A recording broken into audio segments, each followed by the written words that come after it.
Hey, this is Risen Rival here. I'm going to teach you real quick how to play this agility ENI. Alright? So first thing we're going to talk about is healing. Everything I'm going to talk about in this video is important, and there's a lot of content to get through, so let's get it done. First thing is Blessed State. So Blessed State can be cast in two ways. It can be from casting Stimulating Word on an ally, and it can be cast by putting down a remedy flask. So when you use Stimulating Word on an ally, it makes you and the ally have blessed mark. And with blessed mark, it allows healing in two ways. The first way you can get healing with blessed mark is through using Draining Word, and half of the damage you do with Draining Word heals all of your allies with half of the damage from Draining Word, but only heals the allies with Blessed Mark on them. Blessed Mark is cast on all of the allies on its own turn. So at the beginning of the Flask turn, everyone who's within a circle of 3 gets Blessed Mark, and that allows them to be healable by 2 spells. The first one is Draining Word. Draining Word will heal them in Blessed Mark, and also Word of Altruism will heal them with Blessed Mark. Another way you can heal is you attack your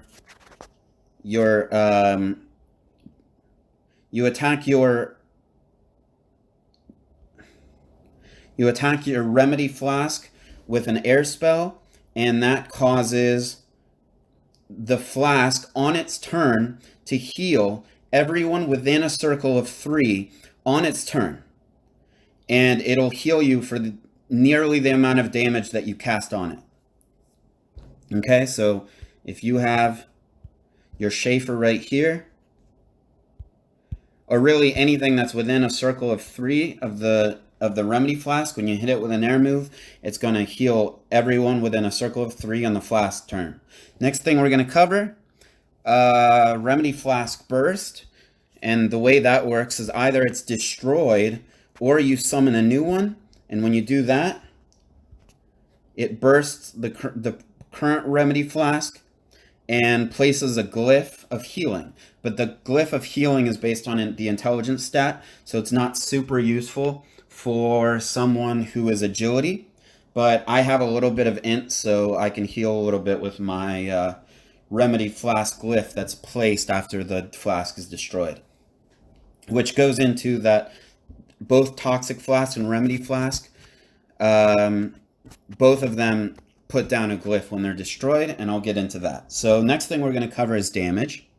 So for the Toxic Flask, it's the most effective damage for an Enaripsa is to summon a Toxic Flask.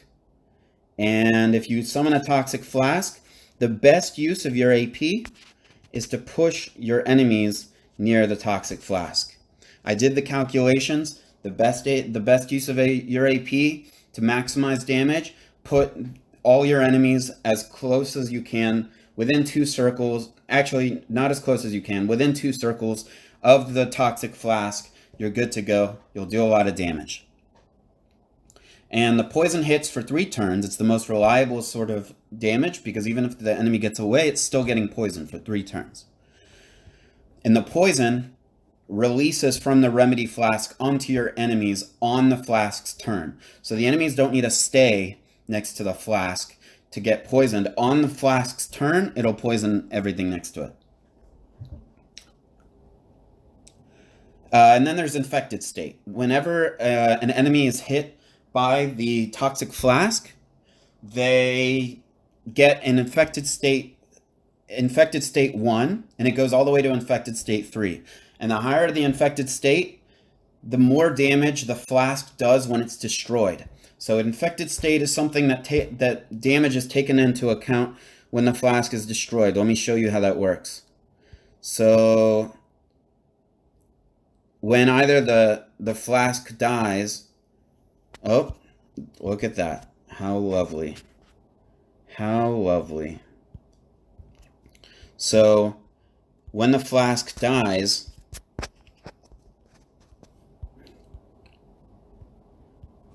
when the flat here. Oh my goodness gracious. So you kill the flask. Okay, long story short, I'm sure you'll believe me if I tell you.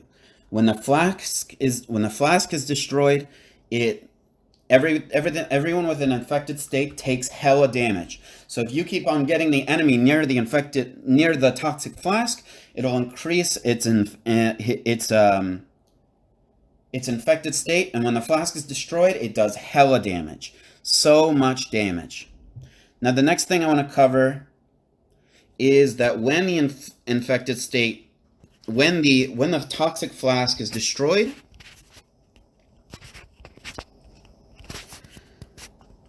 it releases a glyph. So I think the easiest way to do this is to just let my toxic flask regenerate.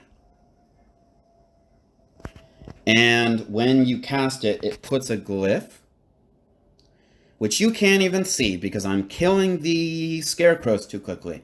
But it puts a glyph of a circle of 2. Here, let me get a good one. Let me get a good one right here. Let me get this good monster, this scarecrow. Okay, so here, I'm gonna put a flask down. Yalla yalla. That means let's go. And when it dies, either by putting a new toxic flask or from destruction, as you can see, it puts a toxic glyph. And that glyph, it's calculated air damage, okay? So you do some air damage, it's useful, bring the pain. All right. Now the next thing we're going to cover, let's take a look. I'm speeding through this because I made this video already and messed it up and had to start over. Okay, next thing, you can do damage with Draining Word. Draining Word does damage. Draining Word does damage. Resonating Word does damage. Those are your direct hits that you can apply and do plenty of damage, okay? Wonderful, great, fantastic.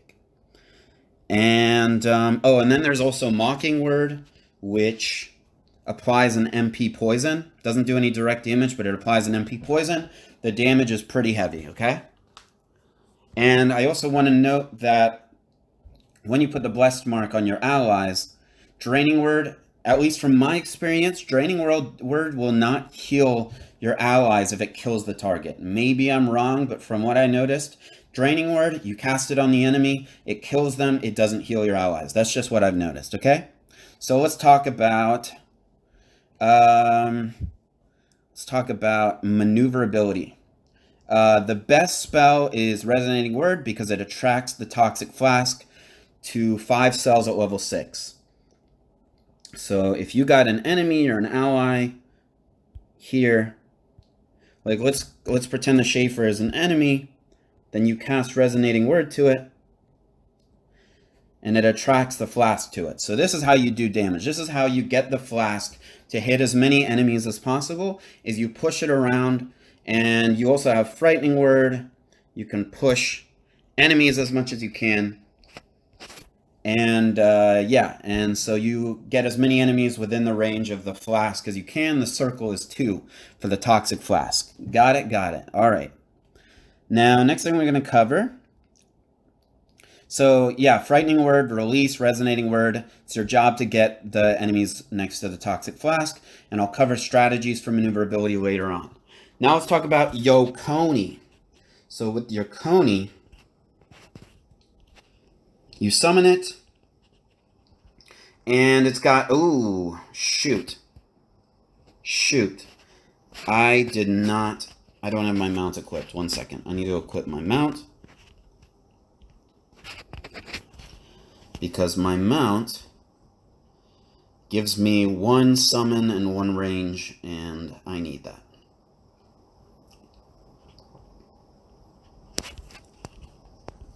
So, all right. So when you summon your Coney, it's going to start out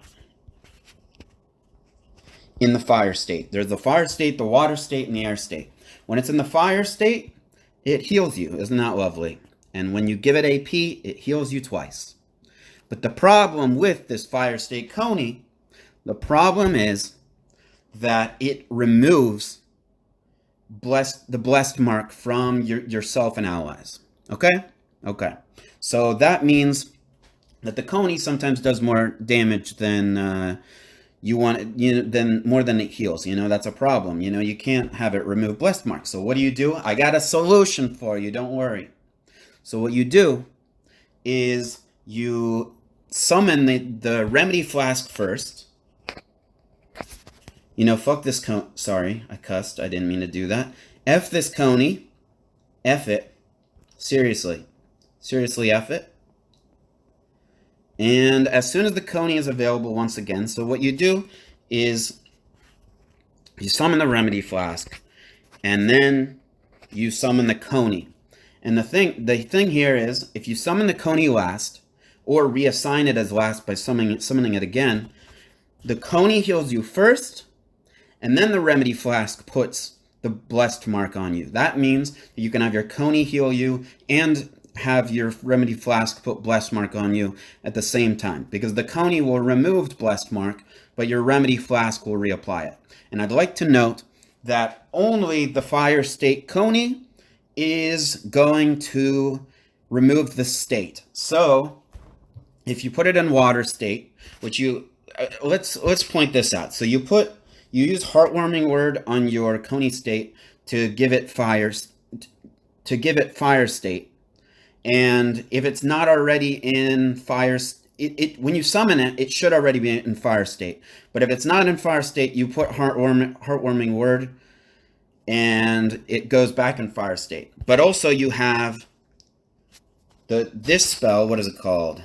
Overwhelming word. You cast it on the Koni, and now it's in a mode where it gives your allies power. So every time it casts its spell on an ally, it gives it 100% power.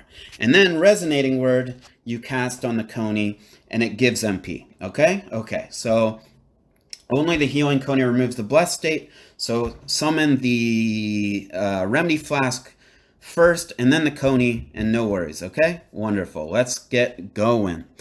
And like I said, resummoning the Koni puts it back in queue as the first thing to go. So the Koni will heal you first, and the remedy flask will apply blessed state back in action. Okay, so let's talk about cursed state. Cursed state, that's what's up. So what's up with cursed state? You apply it with mocking word. You apply it with mocking word, and now it has this new state on it, this fancy state, where it's earth mark, water mark, fire mark, and air mark state. So let's talk about each one of them.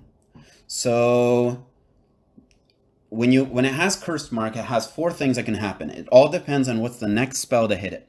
If it gets hit by a water spell, it does more damage. If it does additional water damage. If it gets hit by fire, it reduces heals for the target. If it gets hit by earth, it reduces effect duration. And if it gets hit by air, it pushes everything around the target 2 cells. And this is fancy because if you have an ally, like let's just say that I'm my own ally, okay? God willing. So I stand next to this and I'm like, oh shoot, I'm locked, or my ally is locked. Well, what am I going to do? I'm going to cast an air spell on the enemy with mocking word, with the cursed mark, and it'll push me away, just like that. And so it pushes me away, and I'm not locked anymore. My ally's not locked anymore. Wonderful, wonderful. Okay. And also, a neat little thing is that if you have a toxic flask, then you can also bounce it off of... Hold on.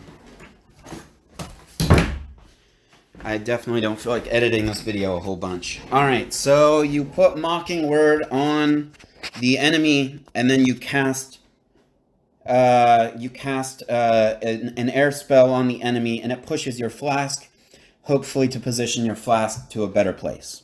Okay? So, let's talk about stimulating word.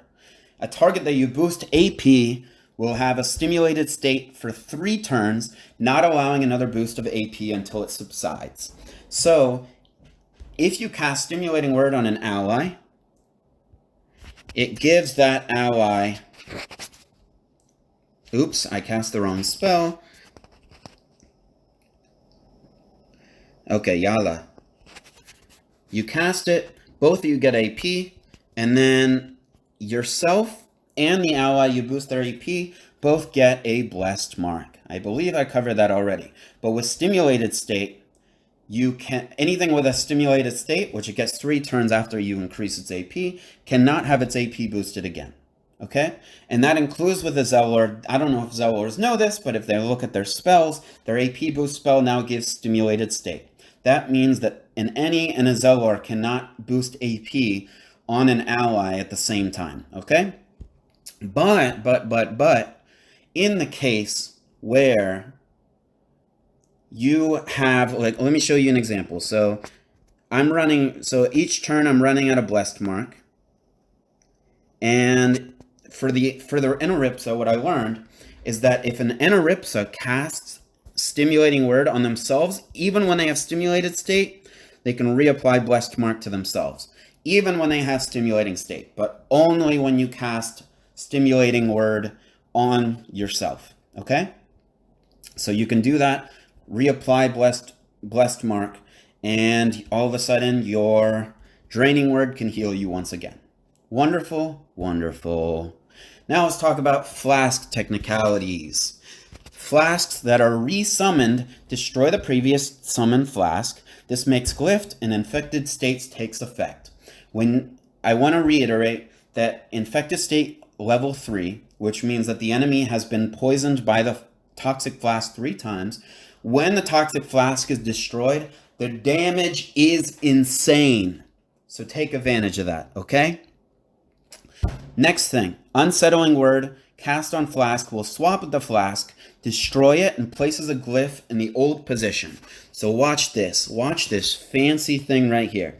I swap with the Flask, and it destroys the Flask. Infected State takes effect, and the glyph is dropped where your original position was. Okay, wonderful. Flask glyphs hit at different times. So toxic glyphs hit at the beginning of the turn. Healing glyph heals at the end of the turn. So if the enemy starts in the toxic flask, it hits them. But the healing glyph, if an ally is in the healing glyph, then it heals them at the end of their turn when they end in the glyph. Okay, good. And the glyphs cannot heal enemies or poison allies, so don't worry about that. I want to cover what specs you need. You need 4 summons, minimum 3. So 3 because you need 1 for each flask and 1 for the Yokoni, and the additional summon is for having things that you can target. Having things that you can target to pull the toxic flask around. So if you have toxic flask right here, and you put a Kawit right here, then you can use Resonating Word to pull the toxic flask. You can do that on Kawit, you can do that on Schaefer, and you can do that on Arachne. But only Arachne and Schaefer require an extra summon. Kawit does not require a summon. And I'd like to note that Kawit level 6 is an amazing opportunity for this. But release, I would only put at level 5, because that gives you the option to only push 3 away if you want to push 3 away. And then also, Frightening Word can hit 3 times at level 6, and then additional time on another enemy. And that's a way that you can get everything under the damage of your Toxic Flask. You have a lot of capability there. Let's talk about something called Anchoring. All right, here we go. So Anchoring, if you cast Remedy Flask in line with Toxic Flask, then you can take a look at this. Take a look at this neat trick. Y'all gonna love this, okay? So after this game decides to speed up, so we've got Toxic Flask you can cast over here. And you can either, if I wasn't in the way and I cast Resonating Word right there, I could pull my Toxic Flask all the way there. But if I'm in the way, then I can be like, oh, well, I only want the Toxic Flask over here. So I stand in the way between the Remedy Flask and the Toxic Flask, cast Resonating Word, and it stops right in front of me, and that's where I want it, okay? Beautiful. So that's a great way to get some mobility. And the most beautiful part of this is when you do that combo, you also happen to hit the Remedy Flask with an air spell, which means that on the Remedy Flask's turn, not only did you use that as an anchor to pull the Toxic Flask, but you also boosted the heals. You gave it the ability to heal on its turn, because as I told you, that if you use an air spell on a Remedy Flask, then it heals you on its turn if you're within 3 cells of it. Okay? Wonderful. Now, the next thing we're going to talk about. So just some simple things. I like to summon Toxic Flask as far as I can. So Resonating Word has pretty good range, and the range can be boosted. So if there's an enemy over here, for instance, I cast there and I send the Toxic Flask all the way to the other side of the field. And the reason that I like that is because I've noticed that if the Toxic Flask is behind enemies, you have more mobility, because you can push enemies towards it, and you have the ability to use Resonating Word to recall your Toxic Flask, bring it back to you.